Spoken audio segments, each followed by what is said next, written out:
Question number 4 पे आते हैं। क्वेश्चन नंबर 4 है prove that the tangents drawn at the ends of a diameter of a circle are parallel. हमें prove करना है कि अगर हमारे पास एक सर्कल है, इस सर्कल के डायमीटर से अगर हम दो टेंजेंट्स को ड्रा करें, वो दो टेंजेंट्स आपस में पैरेलल होंगे, इस बात को हमें प्रूव करना है। तो इसके लिए हम पहले इसकी फिगर बना लेते हैं, फिगर से अच्छे से इस क्वेश्चन को समझते हैं और उसके बाद हम इसको प्रूव करते हैं। सो ये फिगर है इसकी। हमारे पास एक सर्कल है, सर्कल का जो डायमीटर है वो है क्यू टी, और क्यू इस डायमीटर का एक एंड पॉइंट है जिससे हमने पी आर टेंजेंट को यहाँ से ड्रा किया, और टी जो है ये इस डायमीटर का दूसरा एंड पॉइंट है जिससे हमने एस यू को ड्रा किया। तो हमसे जो पूछा गया है वो क्या है कि हमें बताना है कि जो पी आर है ये पैरेलल है किसके, एस यू के। ये चीज़ हमें प्रूव करनी है। ठीक है, अब इस चीज़ को ध्यान में रखते हुए हमने क्लास 9th में पढ़ा है कि अगर हमारे पास दो लाइन्स होती हैं, सपोज करते हैं ये हमारे पास दो लाइन्स हैं और इनके बीच में अगर हम ट्रांसवर्सल ड्रा करें, ट्रांसवर्सल और परपेंडिकुलर में क्या फ़र्क होता है कि ट्रांसवर्सल दो लाइन्स को डिस्टिंक्ट पॉइंट्स पे कट करती है, जबकि जो हमारे पास परपेंडिकुलर होता है वो दो लाइन्स को सेम पॉइंट्स पे कट करके चला जाता है। ठीक है, ये अलग अलग पॉइंट्स पे कट करता है दोनों लाइन्स को, ये सेम पॉइंट पे कट करता है दोनों लाइन्स को। तो ये जो हमारे पास है ये परपेंडिकुलर है और ये जो है ये हमारा क्या है, ट्रांसवर्सल। लेकिन चाहे परपेंडिकुलर हो या ट्रांसवर्सल, हमारे एंगल्स नहीं बदलते। जो एंगल यहाँ पे है और जो एंगल यहाँ पे है, ठीक, ये आपस में अल्टरनेट इंटीरियर एंगल्स होते हैं। इस तरीके से यहाँ पे जो एंगल है, यहाँ पे जो एंगल है, ये आपस में अल्टरनेट इंटीरियर एंगल्स होते हैं। तो हमने क्या पढ़ा है, हमने पढ़ा है when alternate interior angles are equal. क्या होते हैं, जब अल्टरनेट इंटीरियर एंगल्स इक्वल होते हैं तो लाइंस आपस में क्या हो जाती हैं, पैरेलल। सपोज ये लाइन एल है और ये एम है, लाइन एल पैरेलल होगी लाइन एम के, ये वाली लाइन इस वाली लाइन के तब पैरेलल होगी जब ये वाला एंगल, सपोज एंगल 1 है, ये एंगल 2 है, when angle 1 is equal to angle 2। In short, when alternate interior angles are equal, lines are parallel, और व्हेन लाइन्स आर पैरेलल तो अल्टरनेट इंटीरियर एंगल्स क्या होंगे, आपस में इक्वल। तो आप देखें यहाँ पे भी इसी तरीके से एंगल्स फॉर्म होते हैं। अगर हम यहाँ से शो करें कि अल्टरनेट इंटीरियर एंगल्स जो है, यानी कि यहाँ पे बनने वाला एंगल और यहाँ पे बनने वाला एंगल, अगर ये दो एंगल्स आपस में इक्वल हैं तो ये वाली लाइंस आपस में क्या होंगी, पैरेलल होंगी। बस इतनी सी बात हमें यहाँ पे करनी है तो हमें हमारा आंसर मिल जाएगा। तो देखें, पहली बात यह है कि अगर ये सेंटर है, ये पॉइंट ऑफ कांटेक्ट है, ये हमारे पास टेंजेंट है और ये पॉइंट ऑफ कांटेक्ट है। अगर पॉइंट ऑफ कांटेक्ट को यहाँ से देखें, पॉइंट ऑफ कांटेक्ट को हमने सेंटर से मीट किया हुआ है, तो बाय 10.1 थ्योरम अगर पॉइंट ऑफ कांटेक्ट को आप सेंटर से मीट करेंगे तो यहाँ पे जो एंगल फॉर्म होगा वो कितना होगा, 90। ठीक है, हालांकि यहाँ भी 90 है, ठीक, लेकिन हमें इसकी ज़रूरत है यहाँ पे ताकि हम अल्टरनेट इंटीरियर एंगल्स को यहाँ पे इक्वल दिखा सकें। इसी तरीके से ये टी जो है ये पॉइंट ऑफ कांटेक्ट है, तो पॉइंट ऑफ कांटेक्ट को सेंटर से जब मीट किया गया है तो यहाँ पे जो एंगल फॉर्म होता है ये भी कितना है, 90 है। तो देखें, हम यहाँ से लिख सकते हैं लेट जो क्यू टी है be the diameter of circle. जो क्यू टी है ये इस सर्कल का क्या है, डायमीटर, एंड जो ओ है O be the centre of circle. ठीक है, अब इसको भी लिखें, अगर चाहें तो लिख सकते हैं, अगर नहीं तो ज़रूरत भी नहीं है। जो पी आर है ये टेंजेंट है जो कहाँ से आ रहा है, पॉइंट क्यू से, और एस यू जो है ये भी एक टेंजेंट है जो किस पॉइंट से होके जा रहा है, पॉइंट टी से। ठीक है, इसको भी आप लिख सकते हैं। चलो फिलहाल मैं नहीं लिखता, मैं इसी चीज़ को प्रूव करता हूँ यहाँ से। आप देखें, बाय हम लिख सकते हैं 10.1 थ्योरम। तो रीज़न देते हैं, 10.1 थ्योरम से क्या हमें मिलता है, यहाँ से पॉइंट ऑफ कांटेक्ट को हमने किससे ज्वाइन किया है, सेंटर से। इट मीन जो ओ क्यू है ये किस पे परपेंडिकुलर है, पी आर पे। ठीक है, बाय 10.1 थ्योरम जो ओ क्यू है, ओ क्यू ये किस पे परपेंडिकुलर है, पी आर पे। ठीक है, देयरफॉर अगर इस पे परपेंडिकुलर है तो हम कह सकते हैं ओ क्यू पी जो है, एंगल ओ क्यू पी जो है ये कितना होगा, 90। ठीक, एंड ओ टी जो है ये किस पे परपेंडिकुलर है, एस यू पे। ओ टी जो है ये परपेंडिकुलर है किस पे, एस यू पे। तो देयरफॉर हम कह सकते हैं angle T O T U, angle O T U जो हमारे पास आएगा ये कितना आएगा, 90। ठीक है, हालांकि मैंने कहा ये भी 90 है और ये भी 90 है। ठीक है, लेकिन हमें क्या करना है, यहाँ पे हमें इस लॉजिक का यूज़ यहाँ पे करना है, इसलिए मैंने ये वाला एंगल लिया और ये वाला एंगल लिया, तो दोनों के दोनों क्या है, 90। नाउ इस हिसाब से आप देखें, इसको अगर हम फर्स्ट मानेंगे, इसको हम सेकंड मानेंगे। From first and second, first और सेकंड से क्या मिला हमें? एंगल ओ क्यू टी जो है ये किसके बराबर है? एंगल ओ टी यू के बराबर है या नहीं? क्यों? दोनों के दोनों क्या है? 90 डिग्री, ईच 90 एंड, इसका रीजन देते हैं यहाँ पे, ईच 90, दोनों के दोनों 90 है एंड, और क्या है? ऑल्टरनेट इंटीरियर एंगल्स, ऐसे भी लिख सकते हैं। ठीक है, दोनों के दोनों 90 भी है बाय 10.1 थ्योरम, और दोनों के दोनों अल्टरनेट इंटीरियर एंगल्स हैं।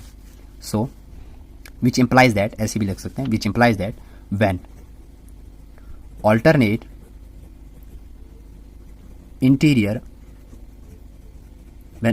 interior angles are equal, जब alternate interior angles क्या होते हैं? इक्वल, therefore lines जो होते हैं, lines are parallel। when alternate interior angles are equal, lines are parallel, since जब lines parallel होगी तो हम क्या लिख सकते हैं? जो पी आर है ये किसके पैरेलल होगा? एस यू के। तो पी आर जो होगा ये पैरेलल होगा एस यू के। तो यहां से आप लिख सकते हैं प्रूव्ड। क्वेश्चन नंबर 5 है हमारे पास, prove that the perpendicular at the point of contact to the tangent to a circle passes through the centre. तो अगर एक सर्कल है, अगर हम पॉइंट ऑफ कांटेक्ट से एक परपेंडिकुलर ड्रा करें तो हमें बताना है वो सर्कल के सेंटर से ही पास होके जाता है, किसी और पॉइंट से पास होके नहीं जाता। तो फिगर से समझते हैं इसको। हमारे पास ये सर्कल है और ये सर्कल का टेंजेंट है। सपोज ये पॉइंट ऑफ कांटेक्ट है, इससे मैं इस टेंजेंट को नाम देता हूँ ए, ये बी है और ये हमारा सी है। तो ए सी जो है ये एक टेंजेंट है और बी जो है ये क्या है? Point of contact. अगर इस पॉइंट ऑफ कांटेक्ट से हम एक टेंजेंट ड्रा करते हैं, हमेशा वो कहाँ से पास होके जाता है? सेंटर से। और यहाँ पे जो एंगल बनता है वो कितना बनता है? 90 बाय 10.1 थ्योरम। तो क्वेश्चन का कहना है कि जो आप यहाँ से एक परपेंडिकुलर अगर आप ड्रा करेंगे वो सेंटर से पास हो जाता है हमेशा। बाय 10.1 थ्योरम तो वो सेंटर से ही पास हो जाता है, लेकिन अब इसको प्रूव करना है कि वो सेंटर से ही पास हो जाए तो हम इसको डायरेक्ट नहीं लिख सकते ना। तो हम सपोज करते हैं कि जो परपेंडिकुलर हम ड्रा करें through the point of contact वो किसी और पॉइंट से पास होके जाता है। तो सपोज करते हैं यहाँ पे कोई और पॉइंट हम लेते हैं, पॉइंट हमने लिया सपोज एम। तो यहाँ से पॉइंट ऑफ कांटेक्ट से जो परपेंडिकुलर हमने ड्रा किया, सपोज करते हैं कि वो कहाँ से पास हो जाता है? एम से। इस बात को यहाँ पे लिखते हैं, हम लिखते हैं let us suppose that the perpendicular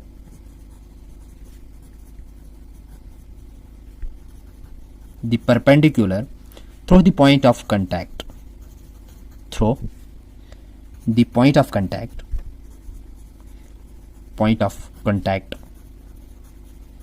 passes through the center through the point K। हमने यहाँ पे सपोज किया कि जो हमने परपेंडिकुलर ड्रा किया through the point of contact, ये किस पॉइंट से गुजरता है? पॉइंट एम से। Passes through the point M, ये एम पॉइंट से पास हो जाता है। ठीक है, ये हमने सपोज किया। तो अगर ये परपेंडिकुलर है तो हम लिख सकते हैं देयरफॉर जो एम बी है ये क्या होगा? परपेंडिकुलर होगा किस पे? टेंजेंट पे, यानी कि ए सी पे। अगर ये इस पे परपेंडिकुलर है which implies that angle M B C जो होगा, एंगल एम बी सी ये कितना होगा? 90। ठीक है, लेकिन हम जानते हैं we know that by 10.1 theorem. 10.1 theorem हमें क्या कहती है? वो कहती है if we meet point of contact की जगह मैं डायरेक्ट लिखता हूं B. If we meet point of contact means B to centre means O. ठीक है, बात समझ में आई? यहाँ पे मैं ओ लिखता हूँ, ये मेरा सेंटर है। तो क्या कहने का क्या मतलब है मेरा? If we meet point of contact to the centre, it implies that, अगर हम पॉइंट ऑफ कांटेक्ट को सेंटर से मिलाएं, विच इंप्लाइज दैट वहां पे जो लाइन बनेगी ओह बी, ठीक है, वो परपेंडिकुलर होगी किस पे? टेंजेंट के ऊपर, यानी कि एसी के ऊपर। मेरे कहने का मतलब जो है वो आपको समझ में आया होगा कि अगर हम मीट करें बी टू ओ, यानी कि पॉइंट ऑफ कांटेक्ट को अगर हम सेंटर से मिलाएं तो ये क्या बनेगा? B O. ठीक है, या ओह बी बनेगा। जब ये ओह बी बना, ये क्या बना? सेंटर का एक रेडियस। अगर ये ओ बी बना तो ये सेंटर का क्या बना, रेडियस।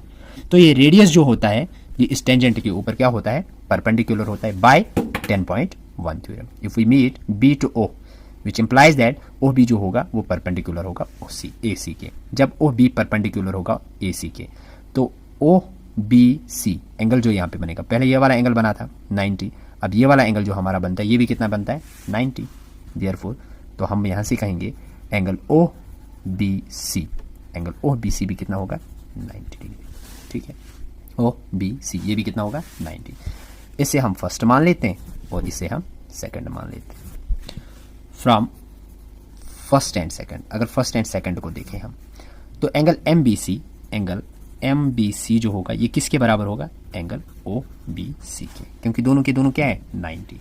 लेकिन यहाँ पे हम रीजन लिखेंगे इसका, क्या एम बी सी यानी कि ये वाला एंगल छोटा सा, क्या ये ओ बी सी इस बड़े वाले एंगल के बराबर हो सकता है, नहीं हो सकता, क्योंकि जो एंगल एम बी सी है it's a part of O B C, ये बड़े वाले एंगल का एक छोटा सा हिस्सा है।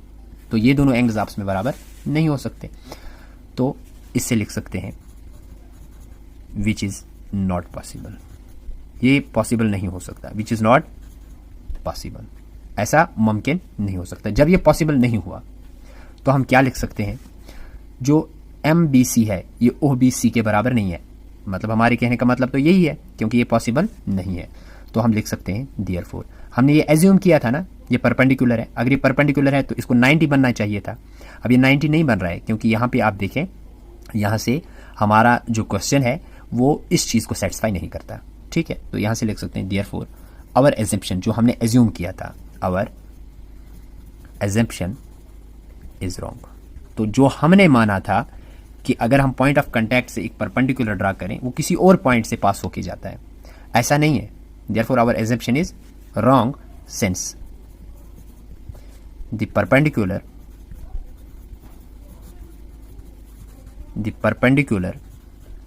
at the point of contact always passes through the center of the circle। ठीक, तो यहाँ तक हमारा ये क्वेश्चन भी हो गया। तो इस क्वेश्चन का क्या मतलब था, शॉर्ट में आप समझें कि हमें ये बताना था कि अगर जो पॉइंट ऑफ कांटेक्ट से अगर हम परपेंडिकुलर ड्रा करें वो हमेशा कहाँ से पास होके जाता है सेंटर से पास होके जाता है, ये 10.1 थ्योरम भी कहती है।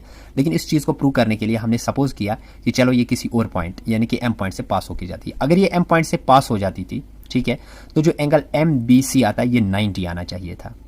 ठीक, ये 90 आना चाहिए था और यहाँ से सेटिस्फाई भी करना चाहिए था क्वेश्चन हमारा। लेकिन जब हमने इस चीज़ को माना कि एम बी सी जो 90 है, यहाँ से 10.1 थ्योरम कहती है कि नहीं ओ बी सी 90 है, अगर ओ बी सी 90 है it means that M B C फिर 90 नहीं होगा। तो यही चैलेंज कर रहा है हमारे आंसर को। तो हमने एज्यूम जो किया था तो 10.1 थ्योरम ने उसे गलत करार दिया। जब उसने उसे गलत करार दिया तो हम लिखने पे मजबूर हो गए कि आवर एजम्पशन इज रॉन्ग, हमने जो एज्यूम किया था वो गलत है। तो परपेंडिकुलर जो होगा eight the point of contact always passes through the centre of the circle, वो कहाँ से ही जाएगा, वो सिर्फ सेंटर से ही जा सकता है, क्योंकि सेंटर से जाने के बाद यहाँ पे जो एंगल फॉर्म होगा वो कितना होगा 90।